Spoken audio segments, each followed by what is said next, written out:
नमस्कार एवरीवन, किरण classes YouTube channel पर आप सबका बहुत बहुत स्वागत है। जीके की क्वेश्चन सीरीज में हमने फर्स्ट सीरीज है वो कंप्लीट कर ली थी। आज सेकंड पार्ट है जिसमें प्रीवियस एग्जाम में पूछे गए जीके क्वेश्चंस हैं जो अधीनस्थ बोर्ड ने पूछ रखे हैं। सो स्टार्ट करते हैं आज की क्लास। फर्स्ट क्वेश्चन है, संविधान सभा में भारत के संविधान के मुख्य प्रारूपकार कौन थे? ऑप्शन दे रखे हैं sir BN Rao, HVR Iyengar, SN Mukherjee and Prem Bihari Narayan. तो जो संविधान सभा में भारत के संविधान के मुख्य प्रारूपकार हैं वो हैं SN मुखर्जी, वो SN मुखर्जी थे। करेक्ट ऑप्शन सी हो जाएगा। नेक्स्ट क्वेश्चन है, पहला शैक्षणिक उपग्रह कौन सा था और इसरो द्वारा कौन से सन में इसे छोड़ा गया? देखिए, अगर आपको कुछ एक चीज़ अगर आपको पता हो, या तो आपको ईयर पता हो कि कब छोड़ा गया पहला शैक्षणिक एजुकेशनल सैटेलाइट, या फिर आपको सैटेलाइट का नाम पता हो कि एजुकेशनल सैटेलाइट कौन सा है, तो ये क्वेश्चन आपका राइट हो जाएगा। फर्स्ट जो एजुकेशनल सैटेलाइट था वो था एजुसेट, जो कि इसरो द्वारा छोड़ा गया था। और कब छोड़ा गया था? 2004 में। पहला एजुकेशनल सैटेलाइट 2004 में छोड़ा गया। पहला एजुकेशनल सैटेलाइट किसके द्वारा छोड़ा गया? इसरो के द्वारा। पहले एजुकेशनल सैटेलाइट का नाम क्या था? एजुसेट। तो करेक्ट ऑप्शन बी हो जाएगा इस क्वेश्चन में। नेक्स्ट क्वेश्चन है, राणा सांगा की मृत्यु के पश्चात मेवाड़ का शासक कौन बना? राणा विक्रमादित्य, राणा रतन सिंह, राणा उदय सिंह और राणा अमर सिंह। आपको 4 ऑप्शन दिए हुए हैं और उन 4 ऑप्शन में से एक ऑप्शन आपको चूज करना है जो कि महाराणा सांगा की डेथ के पश्चात में मेवाड़ का शासक बना था। करेक्ट आंसर है Rana Ratan Singh. Option number B is correct answer in this question. Next question है, देखिए मैंने यहाँ पे इंग्लिश वर्जन भी साथ में दे रखा है ताकि किसी स्टूडेंट को अगर प्रॉब्लम हो हिंदी वर्जन में तो वो इजीली से क्वेश्चन को सोल्व कर पाए। नेक्स्ट है, Rajiv Gandhi fintech digital institute Rajasthan में कहाँ स्थापित किया जाना है? Jodhpur, Udaipur, Jaisalmer, Jalore. Rajiv Gandhi fintech digital institute है वो स्थापित किया जाना है जोधपुर। करेक्ट ऑप्शन ए हो जाएगा इसमें। नेक्स्ट क्वेश्चन है आपके सामने, सिंधु निम्नलिखित में से सिंधु नदी की सबसे बड़ी सहायक नदी कौन सी है? और ये क्वेश्चन मैं आपके लिए देती हूँ, आप कमेंट बॉक्स में इसका आंसर जरूर बताइएगा मुझे। नेक्स्ट क्वेश्चन है, अगस्त 2024 में राजस्थान के राज्य निर्वाचन आयुक्त कौन थे? अगस्त 2024 के बारे में पूछा है और वो राजस्थान के राज्य निर्वाचन आयुक्त स्टेट इलेक्शन कमिश्नर के बारे में यहाँ पे पूछा है और उसका आंसर हो जाएगा मधुकर गुप्ता। नेक्स्ट क्वेश्चन है, निम्नलिखित में से कौन सी पर्वत श्रृंखला हिमालय पर्वत श्रृंखला से संबंधित है? सतपुड़ा, अजंता, शिवालिक, विंध्या। यहाँ पे 4 ऑप्शन दिए हुए हैं। ऑप्शन नंबर सी शिवालिक जो पर्वत श्रृंखला है वो हिमालय पर्वत श्रृंखला से रिलेट करती है। Option number C correct answer in this question. Next question आपके सामने है, राजस्थान के कृषि विकास में सबसे बड़ी मुख्य बाधा क्या है?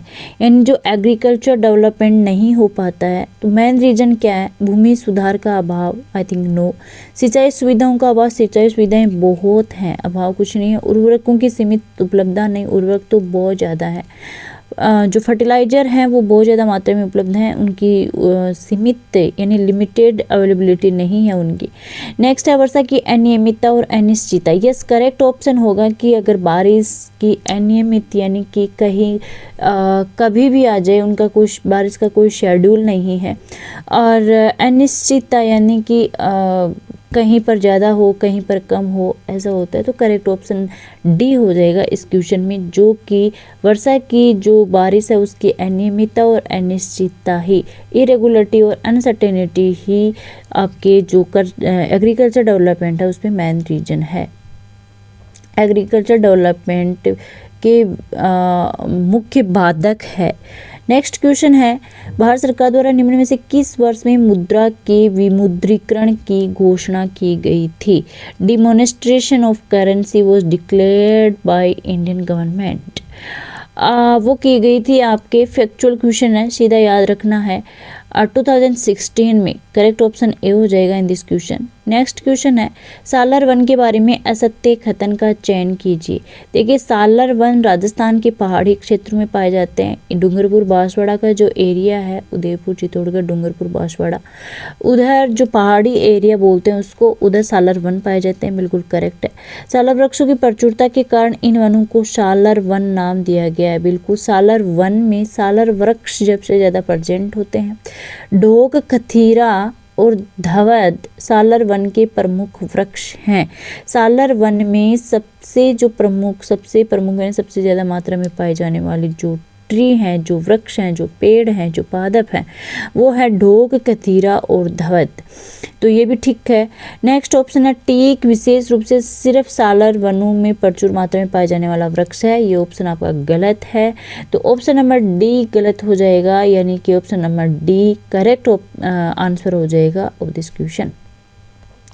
नेक्स्ट क्वेश्चन है 2011 की जनगणना के अनुसार निम्नलिखित में से राजस्थान के किस जिले में साक्षरता दर कम है। देखिए आपको पता होगा उदयपुर जो जयपुर में उतनी साक्षरता कम नहीं है, मतलब अच्छी साक्षरता है। सबसे कम जो साक्षरता है वो जालोर जिले की है, जो कि राजस्थान में सबसे कम साक्षरता वाला जिला जालोर है। Option number A correct option हो जाएगा इन दिस क्वेश्चन। नेक्स्ट क्वेश्चन है काली मिट्टी राजस्थान के कोटा, बूंदी, बारा और झालावाड़ जिलों में पाई जाती है। ये जो दक्षिणी पूर्वी एरिया है ना, उसमें काली मिट्टी पाई जाती है। दक्षिणी पूर्वी एरिया कोटा, बूंदी, बारा, झालावाड़ है। काली मिट्टी में नाइट्रोजन तो पर्याप्त मात्रा में होती है, परंतु कैल्शियम की कमी होती है। देखिए फर्स्ट जो ऑप्शन है वो बिल्कुल राइट है कि काली मिट्टी उस ओर पाई जाती है, लेकिन जो काली मिट्टी की ब्लैक जो सोइल है उसकी जो स्पेसिफिक कैरेक्टर यहाँ पे दिखाया गया है कि नाइट्रोजन तो पर्याप्त मात्रा में होती है परंतु कैल्शियम नहीं होती है, बिल्कुल गलत है। तो इसमें फर्स्ट तो राइट हो जाएगा, सेकंड है वो गलत हो जाएगा। Option number C is correct answer in this question. Next question है आज़ादी के समय आज के राजस्थान में कितनी रियासतें थी। आज़ादी के समय आज के राजस्थान में 19 रियासत थी और 19 रियासत में से एकमात्र मुस्लिम रियासत थी, उसका नाम था टोंक। तो टोटल 19 रियासत थी। Option number C is correct answer of this question. Jaisalmer का प्राचीन नाम क्या था। देखिए प्राचीन नाम से क्वेश्चन है वो मोस्ट ऑफ पूछा जाता है कि बीकानेर का प्राचीन नाम, जोधपुर का प्राचीन नाम, जैसलमेर का प्राचीन नाम। तो यहाँ पे मरु, मारन, धाड़ और मांड है वो जैसलमेर का प्राचीन नाम था। Ancient name of Jaisalmer that is Mand. Correct option C in this question. Next question आपके सामने ये कहता है राजस्थानी गद्य और पद्य की विधाओं में वे रचनाएं जो किसी व्यक्ति एवं राजवंश की उपलब्धियों एवं घटनाओं पर प्रकाश डालती हैं वो क्या कहलाती हैं, और सबसे जो उपयुक्त विकल्प है वो यहाँ पे चुनना है आपको। गद्य और पद्य की विधाओं में वे रचनाएं जो किसी व्यक्ति या राजवंश की उपलब्धियों घटनाओं पर प्रकाश डालती हैं, वेली बचने का विगत नहीं। That is correct answer is प्रकाश। प्रकाश क्या होती हैं, गद्य और पद्य की विधाओं में वो रचनाएं होती हैं जो किसी व्यक्ति या राजवंश की उपलब्धियों घटनाओं पर प्रकाश डालती हैं।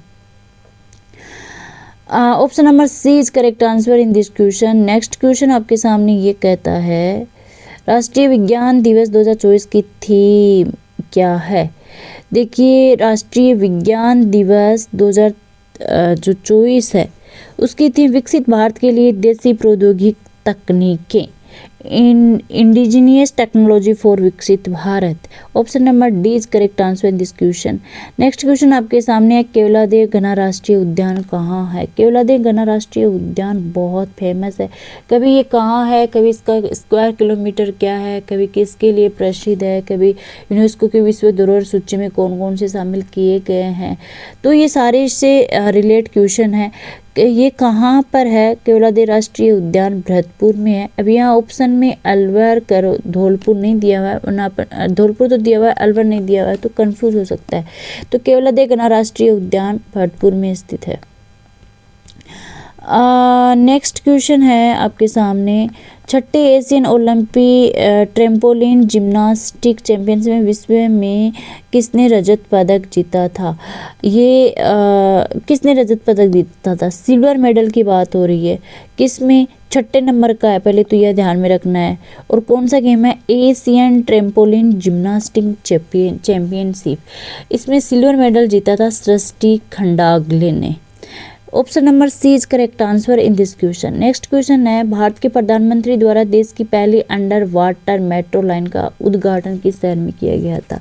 कभी अपन को भी मौका मिलेगा इस ट्रेन में बैठने का, मेट्रो में बैठने का, जो कि इंडिया की पहली है अंडर वाटर मेट्रो लाइन, पहली अंडर वाटर मेट्रो लाइन, और वो है कोलकाता में, और उसका उद्घाटन किया था प्राइम मिनिस्टर नरेंद्र मोदी में। Option number C is correct answer in this question. Next question आपके सामने है, निम्नलिखित में से कौन सा राज्य सड़क सुरक्षा कार्य योजना अपनाने वाला प्रथम राज्य बना? यानी कि सड़क सुरक्षा कार्य योजना अपनाने, सड़क पे जो जितने एक्सीडेंट वगैरह होते हैं, अनहोनी घटनाएं होती हैं, उनसे प्रोटेक्शन सबसे ज़्यादा करने वाला कौन सा राज्य, या सेफ्टी जो दर्शाने वाला कौन सा राज्य बना है? तो राज्य सड़क सुरक्षा कार्य योजना अपनाने वाला सबसे पहला राज्य बना है Rajasthan. Option number B is correct answer in this question. Next question आपके सामने है कि आपको लिस्ट दी हुई है, मैच करना है। एक तरफ आपको अधिकार दिए हुए हैं, दूसरी तरफ आपको वो किससे रिलेट हैं वो दिए हुए हैं। फर्स्ट है समानता का अधिकार। देखिए समानता का अधिकार यहाँ पे 4 ऑप्शन दिए हुए हैं, उस पे से रिलेट करता है सैन्य और शैक्षणिक उपलब्धियों को छोड़कर अन्य उपलब्धियों का उन्मूलन। सेकंड है स्वतंत्रता का अधिकार। तो स्वतंत्रता का अधिकार है बी में फर्स्ट, जीवन और व्यक्तिगत स्वतंत्रता की सुरक्षा। स्वतंत्रता का अधिकार है जीवन और व्यक्तिगत स्वतंत्रता, तो क्यों बी में फर्स्ट हो जाएगा। सी है सांस्कृतिक और शैक्षणिक अधिकार, सी में हो जाएगा फोर्थ। सांस्कृतिक और शैक्षणिक अधिकार, अल्पसंख्यकों को शैक्षणिक संस्थान स्थापित करने और उनका प्रशासन करने का अधिकार। फोर्थ है शोषण के विरुद्ध अधिकार, तो इसमें हो जाएगा सेकंड, मानव तस्करी और जबरन श्रम का प्रतिबंध। Option number D is correct answer in this question. Next question आपके सामने है, राजस्थान में भारतीय हथकरघा हैंडलूम प्रौद्योगिकी। देखिए अभी आया था डिजिटल फिनटेक इंस्टीट्यूट, वो भी जोधपुर में है। और भारतीय हथकरघा हैंडलूम जो आपका इंस्टीट्यूट है वो भी हैंडलूम टेक्नोलॉजी इंस्टीट्यूट है, वो भी आपका जोधपुर में ही है। नेक्स्ट क्वेश्चन, किस योजना के तहत राजस्थान में सितंबर 2022 तक 3.25 करोड़ खाते खोले जा चुके हैं? 2022 तक पूछा है। देखिए ये पेपर हुआ था आई थिंक 2025 में, और क्वेश्चन पूछ लिया 2022 का। तो किस योजना के तहत राजस्थान में सितंबर 2022 तक 3.25 करोड़ खाते खोले जा चुके हैं? वो है प्रधानमंत्री जन धन योजना। नेक्स्ट क्वेश्चन आपके सामने है, राजस्थान राज्य खाद्य एवं नागरिक आपूर्ति निगम की स्थापना किस वर्ष में हुई थी? तो राजस्थान राज्य खाद्य एवं नागरिक आपूर्ति निगम की जो स्थापना हुई थी वो हुई थी 2010 में। राजस्थान राज्य खाद्य एवं नागरिक आपूर्ति निगम की स्थापना हुई थी 2010 में। नेक्स्ट क्वेश्चन, 44वें संविधान संशोधन अधिनियम द्वारा निम्नलिखित में से किस मौलिक अधिकार को मौलिक अधिकारों की सूची से हटा दिया गया था? पहले तो आपको ये कंसिडर रखना है कि मौलिक कौन से संविधान संशोधन के तहत, तो 44वां संविधान संशोधन हुआ था, उसमें कौन सा मौलिक अधिकार था उसको मौलिक अधिकारों की सूची से हटा दिया गया था। देखो समानता का अधिकार तो आज भी है, शोषण के विरुद्ध अधिकार भी आज है, स्वतंत्रता का अधिकार भी है, लेकिन जो संपत्ति का अधिकार है उसको हटाया गया था। कौन से संविधान संशोधन के तहत वो हटाया गया था? 44वें अमेंडमेंट एक्ट के तहत, तो उसको मौलिक अधिकार अब नहीं माना जाता है। Option number A is correct answer this question. Next question है, राजस्थान के निम्नलिखित बांध में से कौन सा बांध चंबल नदी पर नहीं है? देखिए चंबल नदी पर 4 बांध है, गांधी सागर बांध है, राणा प्रताप सागर बांध है, कोटा बैराज बांध है। यहाँ पे एक ऑप्शन आपको रामगढ़ बांध दिया हुआ है, ये रामगढ़ बांध चंबल नदी पर नहीं है। Option number D is correct answer of this question. Next question आपके सामने है, पश्चिमी राजस्थान में गरीबी उन्मूलन एम्पावर को किसकी सहायता से क्रियान्वित किया जा रहा है? एम पावर का मतलब क्या हुआ कि जो है गरीबी उन्मूलन यानी कि मिटिगेटिंग पॉवर्टी है, उसको पश्चिमी राजस्थान में किसकी सहायता यानी कौन सहायता दे रहा है, जिसके थ्रू वो प्रोसेस चालू है अभी गरीबी उन्मूलन की, तो सहायता दे रहा है IFAD, international fund for agriculture development. Option number D is correct answer of this question. Next question आपके सामने है राजस्थान के, ये क्वेश्चन हो गया चंबल नदी वाला।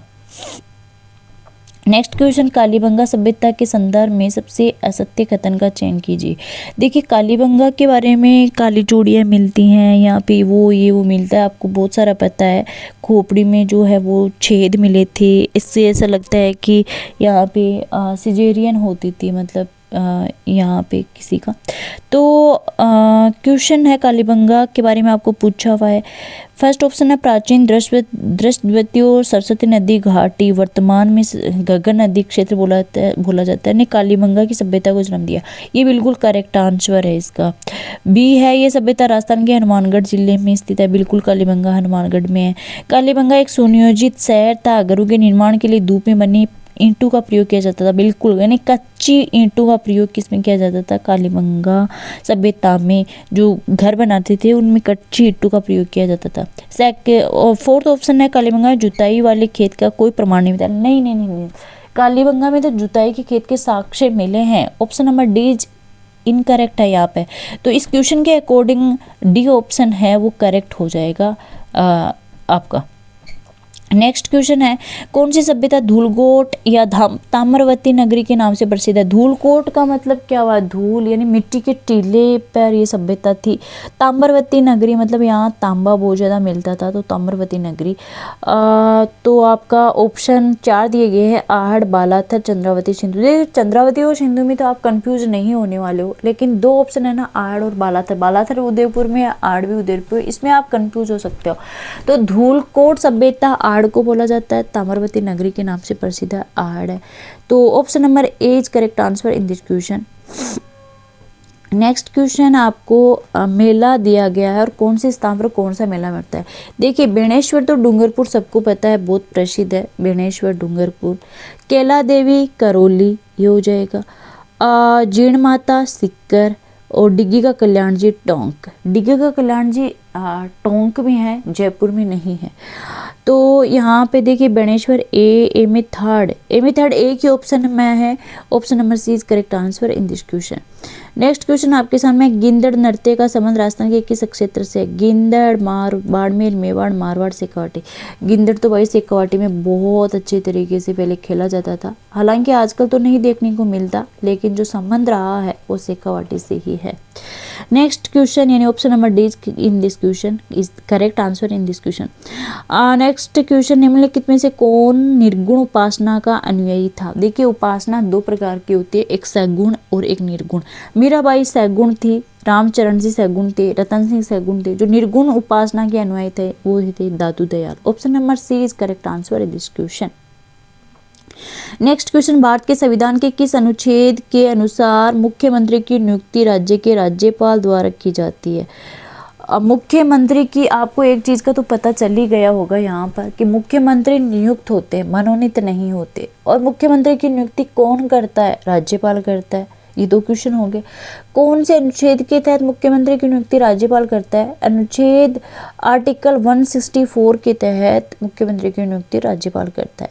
नेक्स्ट क्वेश्चन, पंचायती राज स्थापित करने वाला पहला राज्य था? देखिए पंचायती राज की स्थापना हुई थी वो नागौर डिस्ट्रिक्ट से ही हुई थी पूरे इंडिया में, और स्थापित करने वाला पहला जो राज्य था वो राजस्थान ही था, जहाँ से त्रिस्तरीय पंचायती राज प्रणाली है वो लागू हुई थी। Option number B is correct answer in this question.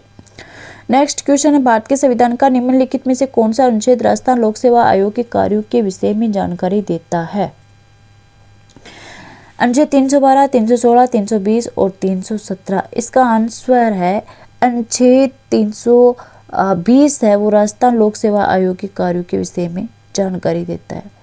Next question है, अयोध्या राम मंदिर के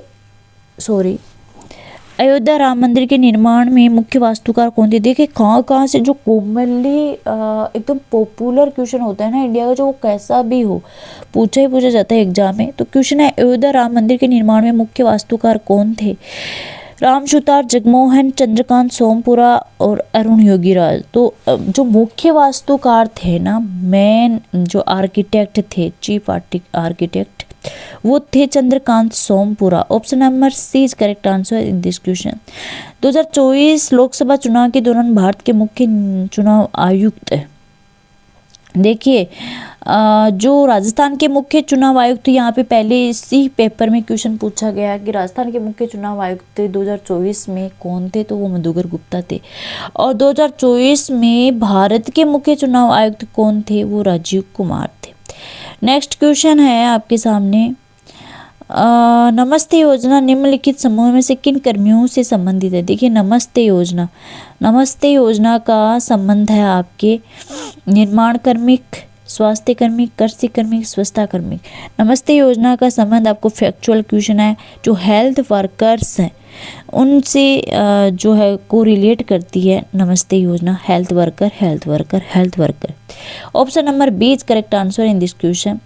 नेक्स्ट क्वेश्चन आपके सामने है, वर्ष 2024-25 राजस्थान राज्य का बजट किसने प्रस्तुत किया था?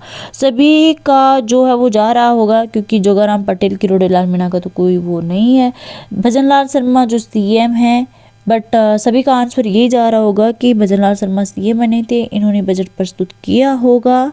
बट जो प्रेजेंट किया था राजस्थान बजट, वो किया था दिव्या कुमारी ने। ऑप्शन नंबर डी, जो कि डिप्टी सीएम है राजस्थान की दिव्या कुमारी प्रेमचंद बैरवा, तो डिप्टी सीएम ने राजस्थान का बजट है वो प्रस्तुत किया था, प्रेजेंट किया था। Option number D is correct answer in this question. Next question, निम्नलिखित में से किस भारतीय एथलीट को भारतीय ट्रैक और फील्ड की रानी यानी गोल्डन गर्ल के नाम से जाना जाता है? क्वेश्चन बहुत एग्जाम में पूछा हुआ है। गोल्डन गर्ल, भारतीय ट्रैक और फील्ड की रानी, सुनीता रानी, कमलजीत संधू, कृष्णा पूनिया और पीटी उषा। देखिए भारतीय एथलीट की अगर बात हो रही है ना, इंडियन एथलीट, और उसमें गोल्डन गर्ल यानी गोल्डन गर्ल बहुत ही फेमस है, वो है PT Usha. Option number D is correct answer of this question. Next question आपके सामने है, वर्ष 2022-23 के अनुसार दुग्ध उत्पादन में राजस्थान का भारत में कौन सा स्थान था? देखिए 22-23 का आपको डाटा पूछा है यहाँ पे, राजस्थान का पूरे इंडिया में कौन सा नंबर है, और वो पूछा है किसके? मिल्क प्रोडक्शन के रिगार्डिंग। मिल्क प्रोडक्शन के रिगार्डिंग राजस्थान का पूरे इंडिया में 2022-23 में जो स्थान था वो था दूसरा। नेक्स्ट क्वेश्चन, राजस्थान की सबसे लंबी नदी कौन सी है? देखिए राजस्थान की जो सबसे लंबी नदी की मैं बात करूँ ना, चार ऑप्शन है, मानसी, काली सिंध, पार्वती और चंबल। तो नो डाउट राजस्थान की सबसे लंबी नदी है वो चंबल नदी है। नेक्स्ट क्वेश्चन, चित्रशाला कला विधि निम्नलिखित में से किस स्थान में है? जयपुर, कोटा, बूंदी और बीकानेर। चित्रशाला कला विधि है दैट इज बूंदी में। नेक्स्ट क्वेश्चन आपके सामने है, निम्नलिखित में से अरावली पर्वत श्रृंखला का सबसे ऊंचा शिखर कौन सा? वेरी सिंपल क्वेश्चन है, 1722 या 1728 मीटर जिसकी ऊंचाई है, गुरु शिखर। उसके बाद में नंबर आता है गुरु शिखर, शेर, जरगा। तो शेर की है 1597, सेकंड नंबर पे आता है शेर। लेकिन यहाँ पे क्वेश्चन में पूछा है कि सबसे ऊंचा, तो सबसे ऊंचा जो चार ऑप्शन दिए हुए हैं उनमें से सबसे ऊंचा आपका गुरु शिखर है। वैसे भी गुरु शिखर ये है, 1722 या 1728 मीटर इसकी ऊंचाई है। नेक्स्ट क्वेश्चन आपके सामने है, खेतड़ी बास या संरक्षण रिजर्व निम्नलिखित में से राजस्थान के कौन से स्थान पर स्थित है? अगर आपको ये पता हो खेतड़ी कहाँ है, झुंझुनू में है, तो आप ये क्वेश्चन इजिली से कर सकते हो, क्योंकि खेतड़ी बासिया जो कंजर्वेशन रिजर्व है वो भीलवाड़ा में नहीं है, अजमेर में नहीं, कोटा में नहीं है, झुंझुनू में है। Correct option A of this question. Next question, Bharat के संविधान में निम्नलिखित में से किस निर्देशक सिद्धांत के अनुसार राज्य को ग्राम पंचायत का संगठन करने और उन्हें स्वशासन की इकाई के रूप में कार्य करने में सक्षम बनाने के लिए आवश्यक शक्ति प्रदान करता है? नीति निर्देशक सिद्धांत के अकॉर्डिंग फर्स्ट बात तो ये है, स्टेट की बात हो रही है कि राज्य को ग्राम पंचायत का संगठन करने और उन्हें स्वशासन की इकाई के रूप में कार्य करने में सक्षम बनाने के लिए आवश्यक शक्ति प्रदान करता है। तो ये जो है आर्टिकल 40 की यहाँ पे बात हो रही है, आर्टिकल 40 ही ये करेक्ट आंसर होगा of this question, question number option number C right answer. Next question, निम्नलिखित में से किस समिति ने भारतीय संविधान में 8 मौलिक कर्तव्यों को शामिल करने का सुझाव दिया था? भारतीय संविधान में 8 मौलिक कर्तव्यों को सुझाव दिया था। वर्मा समिति, दत्ता समिति, गोखले समिति, स्वर्ण समिति। तो करेक्ट ऑप्शन हो जाएगा स्वर्ण समिति। भारतीय संविधान ने यानी कौन सी भारतीय संविधान की समिति थी? तो अलग अलग कमेटी का गठन होता है, कोई भी काम करना कोई भी कार्य किया जाता है तो उसमें जो चीफ होता है, यहाँ पे स्वर्ण सिंह समिति जो स्वर्ण सिंह कमेटी थी उन्होंने क्या किया था कि संविधान में एक जो है वो सजेस्ट किया था 8 मौलिक कर्तव्यों को शामिल करने का। तो option number B is correct answer of this question. यहाँ पे ये सीरीज है वो सीरीज तो नहीं कह सकती, ख़त्म नहीं हो सकती, लेकिन जो क्वेश्चन है वो यहाँ पे इस सीरीज के क्वेश्चन है वो ख़त्म होते हैं। अगली सीरीज कल आपके सामने आएगी। तब तक के लिए धन्यवाद। मेरे चैनल को सब्सक्राइब कर लीजिए, शेयर कर लीजिए एंड अपने फ्रेंड्स के साथ में भी आप इसे बताइए। Bye bye everyone.